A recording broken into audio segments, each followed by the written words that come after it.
Nous allons voir ensemble l'outil Somme automatique. Comme le nom l'indique, l'outil Somme automatique va te permettre d'additionner des cellules et d'afficher le résultat dans une autre cellule. On y va. Pour utiliser l'outil Somme automatique, tu vas devoir au préalable cliquer dans une cellule vide. C'est cette cellule qui va contenir ta formule, ce qu'on appelle en fait une fonction, puisque là, nous allons utiliser une fonction d'Excel. Alors, on verra un petit peu plus tard, nous avons d'autres fonctions comme moyenne, min, max, etc. Lorsque tu as cliqué dans la cellule, en haut à droite, tu as un bouton Somme automatique. Tu cliques dessus et automatiquement, Excel te propose d'effectuer la somme des cellules de gauche.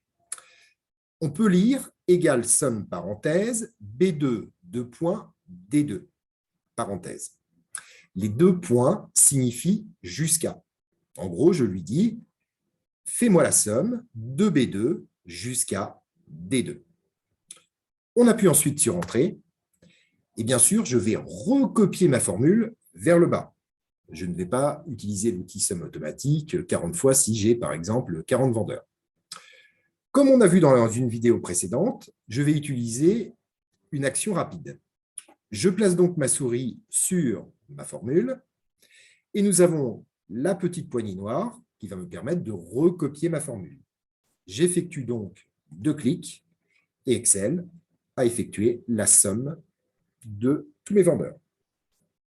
On peut bien sûr le faire verticalement. Je me place donc dans la cellule B8. Je clique sur le bouton Somme automatique et Excel, évidemment, me propose la somme du dessus. J'appuie donc sur Entrée et là, j'ai la somme de janvier. À noter que si je fais 2 clics sur la petite poignée noire, la formule ne va pas se recopier vers la droite. Je vais donc utiliser la poignée, cliquer et glisser vers la droite. À présent, je vais te montrer une action rapide pour effectuer la somme des mois, mais en même temps la somme des ventes de chaque vendeur en un clic. Eh oui, je t'ai bien dit, un clic. Comment faire? On sélectionne les cellules à additionner, y compris les cellules qui vont contenir la formule. Ensuite, je clique sur le bouton Somme automatique et là, j'ai effectué la somme. Et petite révision, on a vu dans une autre vidéo comment mettre en format monétaire. Tu te souviens? À l'aide d'une touche rapide, eh bien, on va tout simplement utiliser CTRL-M pour mettre en format monétaire.